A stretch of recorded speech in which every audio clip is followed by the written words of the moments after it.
Today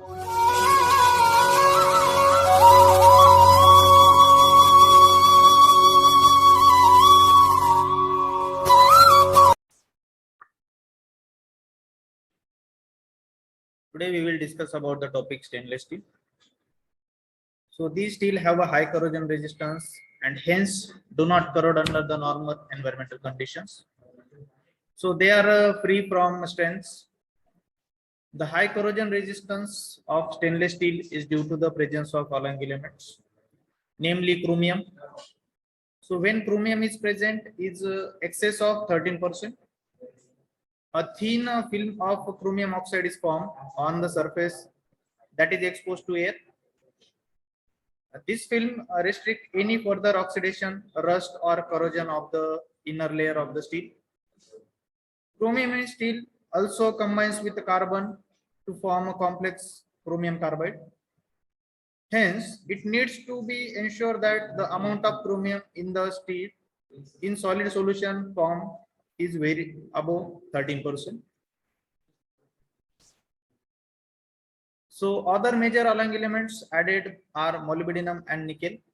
So nickel improves the stability of austenite at room temperature, making the steel ductile and improve the impact strength. Molybdenum also supports high corrosion resistance. Stainless steels are used for both corrosion and heat resistance application. A three numeral numbering system is used to identify the stainless steel. So here series designation and groups are shown in this table. So 2XX will be the chromium nickel manganese non-hardenable austenitic non-magnetic steel. 3XX is the chromium nickel non-hardenable austenitic non-magnetic steel. 4XX is the chromium hardenable martensitic and magnetic steel. Then again 4XX is the chromium hardenable ferritic and magnetic steel. 5XX is the chromium low chromium and heat resisting steel. Then classification of stainless steel based on the microstructure. So first is the austenitic stainless steel. It is called as a group C type of a steel. So the composition is it contains the 0.03% to 0.25% carbon. Then chromium 16% to 26%. Nickel 3.5 to 22%. Then it is a ductile, highest corrosion resistance, high strength and non-magnetic and expensive. Then applications are aircraft engine, parts, then heat exchanger, then cooking utensils, then wrist watches, transportation tailors, sanitary fittings, etc. Then this is also the classification of type of AISI steel, then percentage of carbon, manganese, silicon, then chromium, nickel and other alloying elements. So these all are the types of the stainless steel and their subtypes or types based on the AISI designation.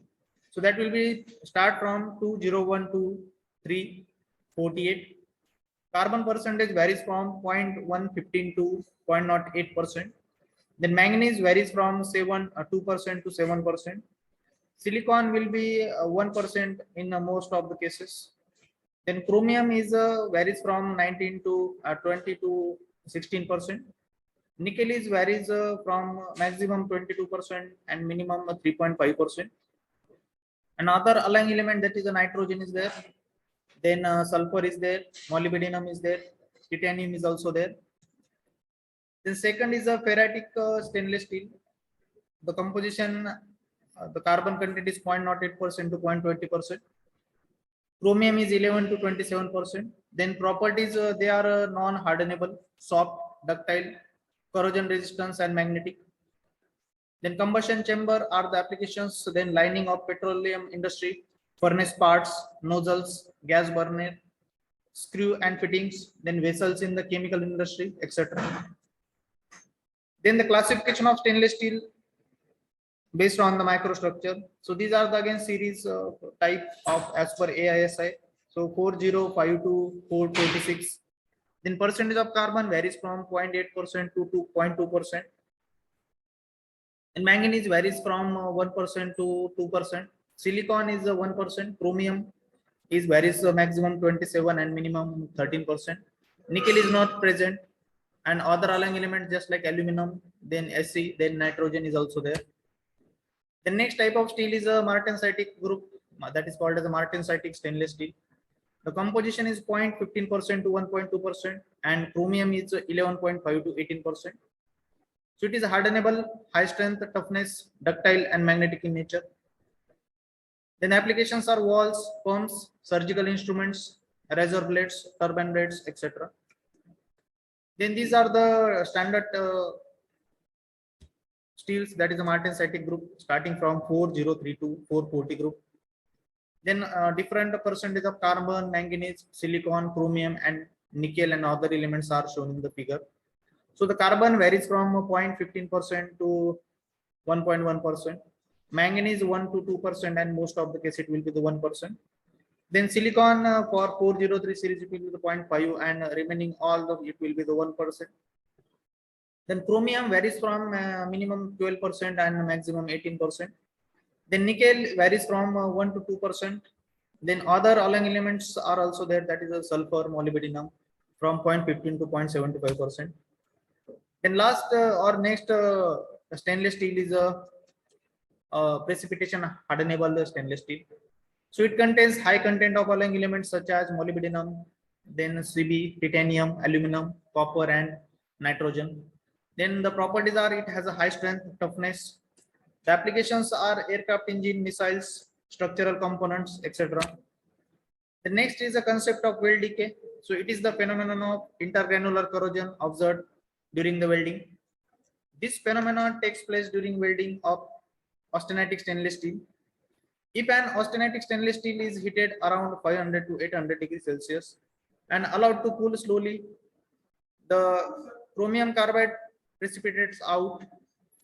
So during welding of austenitic steel, the temperature near the welding is high and hence it cools fast, thus suppressing the separation of carbide or chromium carbides.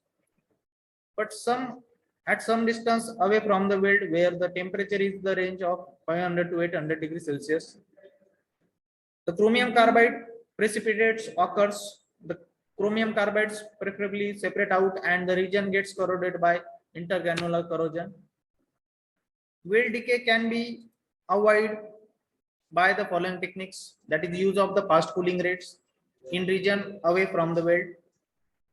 Use low carbon steel so that the overall amount of carbides are reduced. Use fine grain steel since fine grains increases the grain boundary area, reducing the precipitation rate. Then use of ferrite forming element in austenitic steel such as silicon, molybdenum, tungsten, vanadium, etc. Next is the super alloys. These are also called as a high temperature alloy because these alloys are mainly used for high temperature applications. They can be the iron based alloys, nickel based alloys, cobalt based alloys, or refractory metals and alloys. Iron based alloy contains vanadium, tungsten, molybdenum, and chromium. As alloying elements, high speed and super high speed steels comes under this category of steel. Nickel based alloys contains the molybdenum, chromium, and cobalt. The alloys which comes under the category are inconel, alloy, and hospalloy. Cobalt based alloy contains chromium, molybdenum, then nickel. These alloys which comes under this group are stellites, are also called as stellites. Then refractory metals like tungsten, molybdenum, then chromium, cobalt, and their alloys are used at a high temperature because of their high recrystallization temperature. Next is a 1841 high-speed tool steel. So it is the most widely used grade of tungsten high-speed tool steel T series. It contains 0.7% carbon, 18% vanadium, 4% chromium, and 1% vanadium. So it retains high hardness up to the temperature of about 600 degrees Celsius. It has a very high wear resistance and cutting ability. Heat treatment of 1841 steel is the presence of alloying elements in high proportion in the steel increases the eutectoid temperature and shift the eutectoid composition from 0.8% carbon to 0.25% carbon. Thus, the austenizing temperature of 18 by 4 as 1 is a very high. So this is the diagram which shows the hardening and tempering process for the 18-4-1 steel.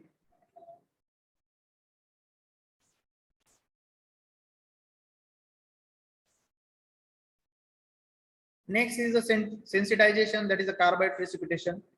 The equilibrium structure of 18-8 stainless steel consists of chromium carbide, but during the rapid cooling condition, only austenite is obtained. So, if the austenitic stainless steel is heated between 500 to 800 degrees Celsius for some period, then the carbide FeCr4C will precipitate along the grain boundaries. These carbides are rich in the chromium. So this chromium is taken from the adjacent region of the carbides. Hence, chromium content goes below 13%. That is below the minimum requirement of the good corrosion resistance. The area in which chromium is depleted becomes anodic with respect to the other high chromium areas, and the steel gets corroded.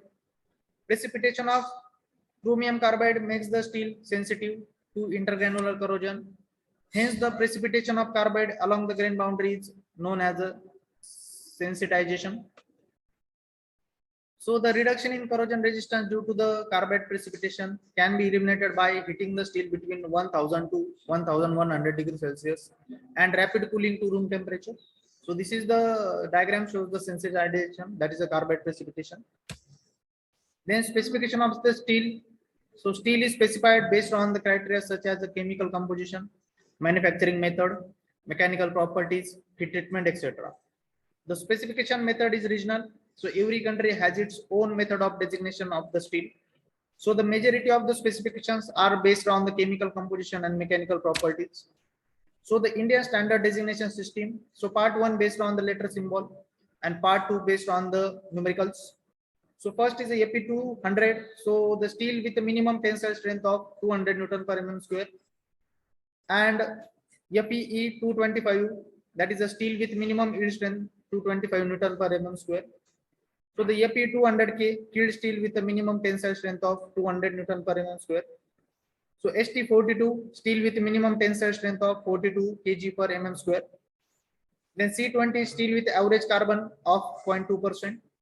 Then 25 C5 steel with average carbon of 0.25% and manganese of 0.5%. Then ATT11, that is a tool steel with the average carbon of 0.8% and 1.1% manganese. Then 20 Ni55 Cr50 Mo20, so that will be the steel with the average carbon content of 0.20%, nickel of 0.55%, and chromium of 0.50%, and molybdenum of 0.20%. So as per AISI and SCE designation system, so it is the have established the system of specifying the steel based on the chemical composition. The system consists of designating the steel with the 4 or 5 numerical digits. The first digit indicates the type of the steel. Then the second digit indicates the approximate percentage of predominant alloying element. And the last 2 or 3 digit divided by 100 indicates the average carbon content. So here it is the sum of the important AISI SAE designation system for the steel. So for carbon steel, it will be the 1 into the triple X. So plain carbon steel made of free cutting steel and manganese steel. Second one is a nickel steel. So 2000 series is for nickel. Then 3000 series for nickel chromium steel. 4000 series for molybdenum steel. Then 5000 series for chromium steel. 6000 series for chromium vanadium steel. 7,000 for tungsten steel, and 88,000 is a nickel chromium molybdenum steel. 9 number is 9,200 series is for silicon steel. So this is also AISI number 1040, that will be the 4 plain carbon steel with the carbon percentage 0.4%. Then 2,440 nickel steel with 4% nickel and 0.4% carbon. 1010 is the plain carbon steel with 0.1% carbon. Then 1035 plain carbon steel with 0.35% carbon.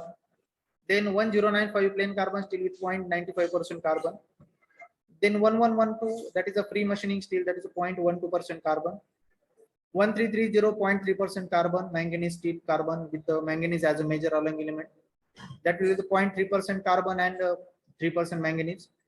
Then 2317 nickel steel with a 0.70% carbon and 3% nickel. 9260 silicon steel with a 0.6% carbon and 2% silicon. So thank you for the watching the AISI or SAE designation system for the different type of steels.